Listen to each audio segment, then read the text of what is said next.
mean, one of the things that I did a few years ago was I had to do some ad spots for this tour, but the tour was not of real people. It was of dead people. Oh, yeah. Now you've opened that can of worms. We got to go there. Reanimated by via photographs and video taken of them 40, 50, 60 years ago before they died, and put on a 3D thing backed by a live band. So here I was going... The Dead Hologram Tour. Oh, yeah. No, exactly. And the funniest thing was we didn't even have... for one of the two people, they hadn't actually toured the hologram yet, so they only had example footage. Yeah. This was Roy Orbison and Buddy Holly, the Rock and Roll Dream Tour. Yes, of course. And it looks just like them. And it looks just like them. Yeah. Now, it's actually not old footage, because they can now make them do anything they want to do new content-wise. It's actually digital sculpts that are photo-real CG characters that are digitally sculpted and textured to look just like them. But I'm sure they had to take some amount of snapshots to get every angle. You're going to use as much as that reference as possible. It's not that they're using the video to the illusion of them there. Yeah. It's that they're using the footage to build the digital model. Yep. Roy Orbison and Whitney Houston is on tour, and Frank Zappa is on tour. And Tupac. And what this kind of reminds me of, and I'd love to get your take on it, because, it's, again, the Jurassic Park question. Should we? And the big thing is I always remember this is really strange, but if you ever saw John Travolta talk about famous movie Saturday Night Fever back in 1975, right? Mm-hmm. And there was a shot where he's walking down the street in Brooklyn and he's swinging the paint cans because he's young and he's got a lot of bravado, and it's the 1970s and it's disco and he's really hip and it's a lot of swagger, right? But there was a pickup shot where they found they needed a shot, but they didn't have John Travolta available. So they dressed someone like him, and they just had someone go up to a window and to take a look at some other boots inside of a window. And it's funny because John Travolta, talking about this famous movie, which has amazing music in it, he says, "I love this movie. I hate that shot because my character would have never held his foot up like that." Something so small, the minutia of such a decision like that, it bothers him so much. So you got to think, would Buddy Holly or Tupac say, "God, I would never say that on stage," or "I would never wear that or act like that"? And they don't have any recourse to come back now and say, "Someone defend me, because either my family's making a lot of money and I look like an idiot," or whatever the case. I mean, is that an issue? Do ethically, what do musicians think of that? I mean, I'm from the VFX side, so I'm thinking, okay, payday, let me create this, right? Right. But ethically, what's the musician? What are you thinking, and your fans thinking of that? Well, from the perspective of me having, been this whole podcast thing is changing, and there's a lot of things in moving forward and in this industry that have pulled me away. But for now, looking at all these VFX people, and I'm going, man, you guys must look at these hologram guys like these guys who buy $500,000 a gear and don't know how to use it from Vintage King Audio. You're probably like the VKA guys going, "Ugh, I pity this fool, but give me the money." Right. Sure, we'll do that. Sure. It's never going to stop because the visual effects studio has ethical questions about this. Right. That's not going to happen. I think in some cases, there may be, for some families, for some estates, whatever, whoever runs them, if it's a family thing, there may be a sense of closure. Since people like Tupac and Buddy Holly and things like that, they died very suddenly. They died tragically. It does make sense that if the family approved it, it's some kind of closure thing for them, and their spouse, child, nibbling cousin, whatever, gets to live on vicariously through the music they had created. Hey, sure. But if it's for a profit gain, and Sure, cash grab. they're abusing their long dead loved one as a cash cow, Right. then that's when the ethical Yeah, like, if you think about considerations. it, there seems to be a new Jimi Hendrix greatest hits, album coming out every 6 months because and all these bands that are kind of there's no more content coming, yet they're always kind of scraping the old masters to find little outtakes and make new box sets, and you gotta think that the artist never intended a lot of that stuff to actually have public consumption, right? They never wanted people to hear this thing, and yet it's out of their hands. And this is kind of like an extension of that.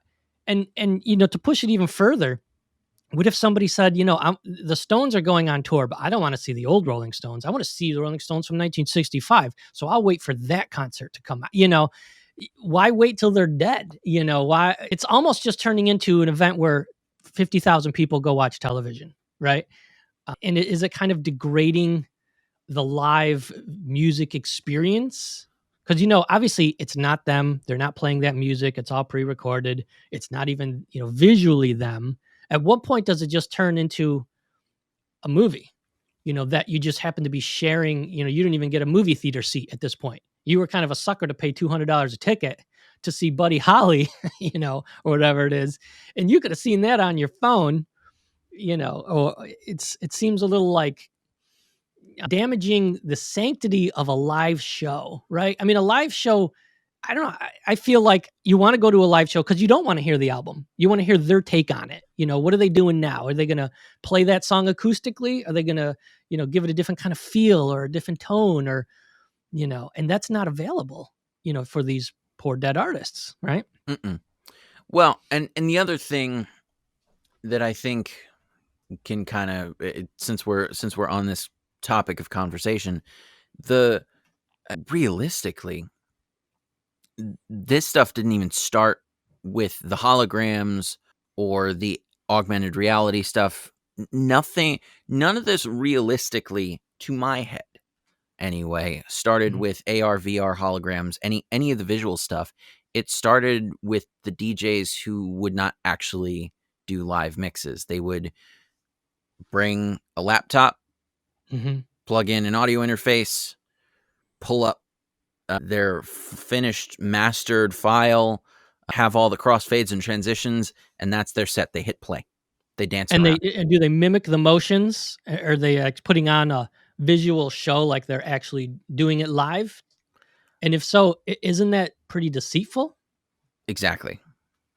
Mhm. And there are a number of DJs who actually do the music and who mix the sets Yeah. and who do it the way they should. But Yeah. there is a lot of people who will just. Fake it. But there's a lot of purists out there that would agree with what we're saying, right? But then there's probably the other half of people that say, I just want to hear great music. I don't care if it was made 2 weeks ago and polished.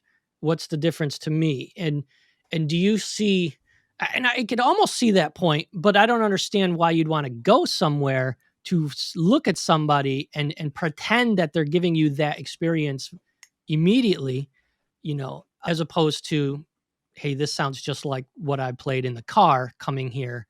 Is it just an argument for purists versus people that are just nonchalant about it? Well, there's also the argument of there's merit to listening in a crowd. Hmm. There is a crowd energy of a quote unquote live concert or live appearance that would not otherwise be felt if you were on your own. Now Um, that's interesting you say that. and So and if you're there's a big Buddy Holly fan, you just want to go with Buddy Holly fans to be there around them? and the other thing is there is merit to hearing that music on a big system. Hmm. Like, the tour that I was talking about, it was not a big tour. It crossed a few state lines. I did the West Coast leg of the tour as far as the advertisements, and one of the places that it was put was the Palace of Fine Arts, Yeah. which is like we were talking about, it's probably 1,000, 1,500, 2,000, something like that. It's relatively small in the Yeah. grand scheme of big things. For a nightclub size, it is a big club, but small venue. And the thing about this tour also was that it wasn't just the canned music. Oh, there's live backups there's people and stuff there's like that live backup. happening. So And the in lights and the crowd and yeah, but, you make a really good point, though, is that you said the live experience, where people could go home and listen to something, but, you could watch Casablanca on your phone or on TV, but for some reason, they say, "You know what? We're gonna put this movie back in the theater." And that experience, the big sound, the booming sound to watch Jurassic Park again in a humongous, 1,500-watt theater or whatever the case may be, it brings something else to it, right? So you're saying that a lot of these people, it's not just that there's a screen with Whitney Houston up there, but it's I'm around 1,000 people and it's like, I remember going to see a Whitney Houston concert or whatever the case may be. right. Well, and the other thing is, like, I was quite literally born into the music industry and grew up in amphitheaters and other music venues. My father booked clubs when I was a kid. And something that I have heard a number of times, Mhm. especially because a lot of the things that we do at the venues I grew up at is classic rock. Something that I've heard certainly more than once, I don't know how many times, enough times for it to be memorable, Yeah. is I met my wife, I met my husband 40 years ago at Yeah. this insert band here Sure. concert at insert this famed venue Mm. here. During Uh, Stairway to Heaven at the Rainbow Theater, that kind of a thing, right? right. It Or Woodstock or like whatever. I met my wife at an REO Speedwagon show in 1974 while they were playing the top hit of the time. Yeah, we had the same lighter and that kind of a thing, yeah. Yeah, she bumped into me and she spilled my beer on her tits, and the rest was Yeah. history. So it's a Uh, communal thing. It's a it is. It's a yeah, communal thing. In some cases, it's a tribal thing, a very yeah. primal experience. It does get there. So do you think that communal spirit and that communal desire to share the music you love with people who also love it, does that kind of supersede the kinda creepiness of a dead person up there pretending to sing to you? 'Cause, I mean, Um, there's still the spooky creepiness of it all, right? Funny that you mentioned because the way you kind of just minimalize the oh dear lord, this is a dead guy talking at me today. You just put that in a little box and you put Yeah, that in the yeah, corner of your head that you don't really look at, and yeah. then a year later you dust it off, go, "Oh, I watched a dead guy on stage. But That's it is kind interesting." of a suspension of disbelief. You have to put yourself into it because it's that's not really Tupac, right? Yeah, Right. obviously everybody knows it's not Tupac, but you pretend it is because you loved Tupac so much, right? So you are kind of putting yourself in a fantasy world a little bit, saying, pretend Tupac is still alive and he's here with Biggie or whoever, and to rock our world or to do whatever the case may be, right? It's a little bit strange. It's a little bit off-putting, I think, to say this is a live show and this person is talking to someone, like talking to the backup singers and say, "Shall we do another one?" I as a visual effects artist, I have no problem at all with that because it's just another show. My issue with it would be for defending the musician to say again, that's not the way I would hold my boot up to that window, or that's not the way I would introduce an encore if I was anybody. And I think every musician right now probably should put a little rider or something in their will to say, please don't send me on tour, you know, after I'm gone. Or if you do, make sure I say this or make sure I'm cool or because it's kind of a slippery slope, right? It very much so is. There's a lot of I mean, the technology is still relatively young these days. I mean, I get that Tupac was at Coachella in 2012, and that's 10 years ago now. Yeah. Um, but even so, it's still young enough and still unused enough at this moment where it doesn't seem to be much of an issue Hmm. yet. Hmm. The possibilities, on the other hand, are mystifying. And the other thing is, of celebrities, there's enough visual content and enough recorded audio of them speaking that every one of their syllables, every one of their consonant sounds and vowel sounds and everything are available. Yes, but that's a good point you just made. It's available as quote unquote ammunition to use, but then you're going to need either a human or some kind of AI device that's going to say, and I'm going to put it together in this way and Right. say something that that person maybe never wanted to say, you know. But in Um, theory, in English, it is not that good yet. Actually, it's mhm, funny because I've listened to AI built text to speech where you've recorded lines into the software and it rebuilds your voice for you right, based on your vocal inflection. right. And it's not very good in English yet. Hmm. It's decent, but it still sounds like a computer when you're in front of it. Yeah, When you're listening to it on a good system. Over the phone, it would probably fool most people. yeah. Spanish is better, but think about it. In 20 years, Philip Seymour Hoffman could do an animated buddy cop movie. Sure. We could Uh, get Heath Ledger back to do another Joker, right, couldn't we? Yeah. And I think it probably would be a huge hit just for the novelty of saying we got him back. You know, who cares about the story? Christopher Nolan maybe is not even involved in it, and but check it out, it's Heath Ledger again. And I'm gonna. I don't want to like stand back and stand on my ethical kind of stone and say no, that's not right. I'm gonna go and check out that movie, right? Like anybody else. I'm crazy not to. right.